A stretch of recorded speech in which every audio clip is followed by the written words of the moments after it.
Thank you so much for doing this, sir. Appreciate it. Happy to. So for people at home who don't know, this is the MAP room. During World War II, this is where it was basically the Situation Room for FDR. He would look at sensitive information. And now we're at a period where there's another high-stakes war in Europe. You recently said that this is the first time since the Cuban Missile Crisis that there's a legitimate possibility of someone using a nuclear weapon, which could lead to Armageddon. That's the word you used. How realistic is it, do you think, that Putin would use a tactical nuclear weapon? Well, I don't think he will, but I think it's irresponsible for him to talk about it. The idea that a world leader of one of the largest nuclear powers in the world says he may use a tactical nuclear weapon in Ukraine, and the whole point I was making was it could lead to just a horrible outcome. And not because anybody intends to turn it into a world war or anything, but it just, once you use a nuclear weapon, the mistakes that can be made, the miscalculations, who knows what would happen. What is the red line for the United States and NATO, and have you directed the Pentagon and other agencies to game out what a response would be if he did use a tactical nuclear weapon, or if he bombed the Zaporizhia nuclear power plant in Ukraine, or anything along those lines? There's been discussions on that, but I'm not going to get into that. It would be irresponsible of me to talk about what we would or wouldn't do. Have you asked the Pentagon to game it out, though? I mean, just in case? The Pentagon didn't have to be asked. So French President Macron told me that he doesn't think that Putin is acting rationally. And he said that he thinks a lot of this is because of how isolated Putin was for 2 years during the pandemic. And others who have dealt with him, Condi Rice and Bob Gates and James Clapper, have used words like erratic and unhinged to describe Putin's behavior today. Do you think Putin is a rational actor? I think he is a rational actor who's miscalculated significantly. I think he thought, you may recall, I pointed out that they were going to invade, that all those 100,000 or more troops there, and no one believed that he was going to invade Ukraine. You listen to what he says. If you listen to the speech he made after, when that decision was being made, he talked about the whole idea of he was needed to be the leader of Russia that united all the Russian speakers. I mean, I just think it's irrational. So if he's not rational and... No, I didn't say he's not rational. You said... I don't know what's in his mind, but clearly he could leave. He could just flat leave and still probably hold his position together in Russia. The idea that he's been able to convince the significant the Russian people that this is something that he thought made sense, but now he's accomplished what he wanted to do, and it's time to bring Russians home. Would you be willing to meet with him at the G20? Look, I have no intention of meeting with him, but for example, if he came to me at the G20 and said, I want to talk about the release of Griner, I'd meet with him. I mean, it would depend, but I can't imagine. Look, we've taken a position. I just did a G7 meeting this morning. The idea, nothing about Ukraine without Ukraine. So I'm not about to, nor is anyone else prepared to negotiate with Russia about them staying in Ukraine, keeping any part of Ukraine, et cetera. So it would depend on specifically what he wanted to talk about. But look, he's acted brutally. He's acted brutally. I think he's committed war crimes. So I don't see any rationale to meet with him now. When people hear the word Armageddon, they get scared, used by a U.S. president, they get scared. Do you think in any way discussing this type of thing publicly, openly, Putin's possible use of nuclear weapons, might have the opposite effect of what you want? It might make some of our wobblier European allies be even more scared of confronting Putin. Well, no, I don't think so at all. I think, look, it was a directed, when I'm talking about, I'm talking to Putin. He, in fact, cannot continue with impunity to talk about the use of a tactical nuclear weapon as if that's a rational thing to do. The mistakes get made, and the miscalculation could occur. No one can be sure what would happen, and it could end in Armageddon. And you still are afraid of that, though, that it could? Well, no, I don't think any rational person saying the initial use of of a nuclear weapon, killing thousands of people, does not have the prospect of leading to something that can be way out of control. Let's turn to Saudi Arabia.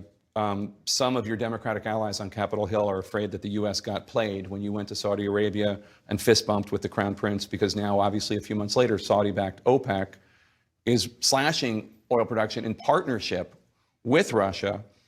The chairman of the Senate Foreign Relations Committee, Menendez, just called for a freeze on cooperation with Saudi Arabia, including most arms sales. Senator Durbin, the number 2 Democrat in the Senate, says the Saudis sided with Russia against the United States. Do you think it's time for the U.S. to rethink its relationship with Saudi Arabia? Yes, and by the way, let's get straight why I went. I didn't go to one about oil. I went about making sure that we made sure that we weren't going to walk away from the Middle East and what was going on. And by the way, today I just got off the telephone with the president I got off the phone with the Prime Minister of Israel and the President of Lebanon. They've worked out a deal. They've been at war, declared war with one another for a long time. They've worked out a boundary relationship along in the Eastern Mediterranean for oil. And they're going to make an agreement that is historic. We also got overflights for Israeli planes over Saudi Arabia. We got movement in terms of how we would deal in the Middle East with aggression from Iran. But it wasn't, there were eight other parties there. It wasn't about oil. Okay, but But we should, and I am in the process when this House and Senate gets back, they're going to have to. There's going to be some consequences for what they've done with Russia. What kind of consequences? Menendez says suspend all arms sales. Is that something you'd consider? I'm not going to get into what I'd consider and what I have in mind, but there will be consequences. The midterm elections are 4 weeks from today. The economy remains top of mind for voters. JP Morgan Chase CEO said the U.S. is likely to enter a recession in the next 9 months. Bank of America says the U.S. could start losing 175,000 jobs a month. Gas prices are on the rise again. Should the American people prepare for a recession? No. Look, they've been saying this now. Every 6 months they say this. Every 6 months they look down the next 6 months and see what's going to happen. It hadn't happened yet. It hadn't. There's no guarantee that they're going to be. I don't think there will be a recession. If it is, it'll be a very slight recession. That is, we'll move down slightly. Look, think about what's happened. We have done more. We're in a better position than any other major country in the world, economically and politically.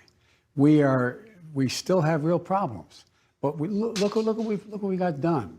We passed so much legislation that significantly makes a point about, for example, the American Rescue Plan, the legislation to deal with inflation, the Inflation Act. We moved along.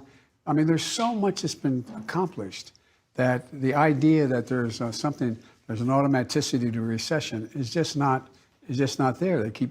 They've been predicting this off and on for the last. But you just said that a slight recession is possible. It is possible. Look, it's possible. I don't anticipate it.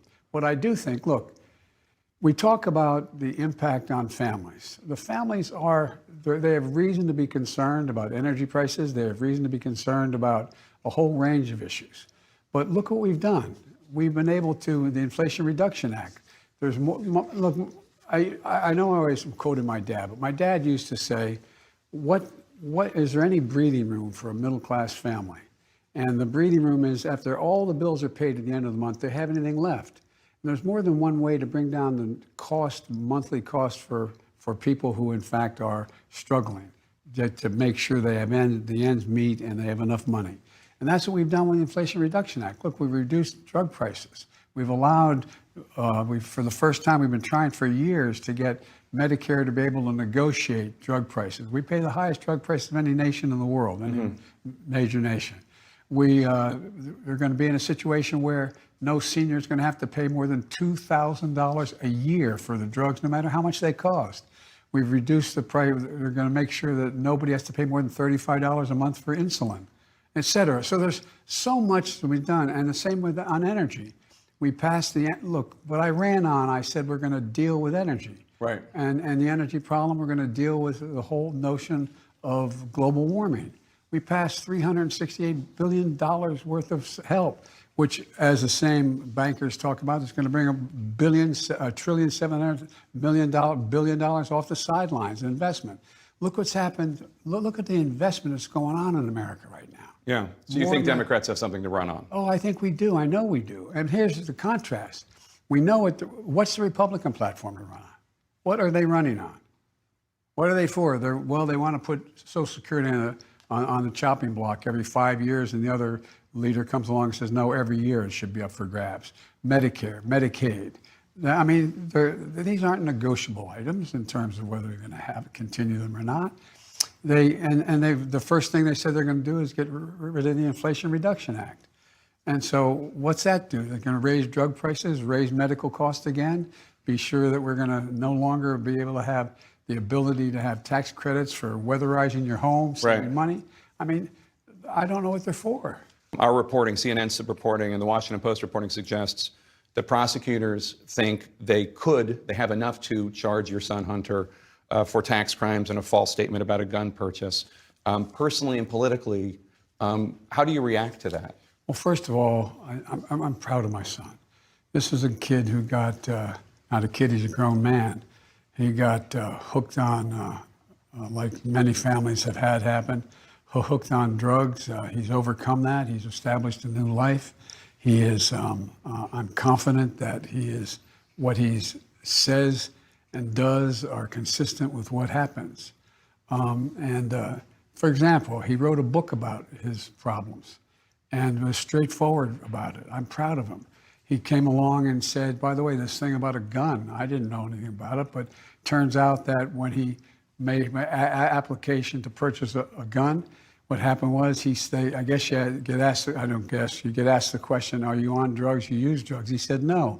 And he wrote about saying no in his book. So I have great confidence in my son. I love him, and he's on the straight and narrow, and he has been for a couple of years now, and I'm just so proud of him. You're about to turn 80 next month. Happy birthday ahead of time.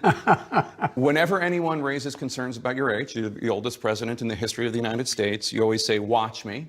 Voters have been watching you. Democratic voters approve of the job you're doing. Democratic voters overwhelmingly like you. But one poll shows that almost 2/3 of Democratic voters want a new nominee in 2024.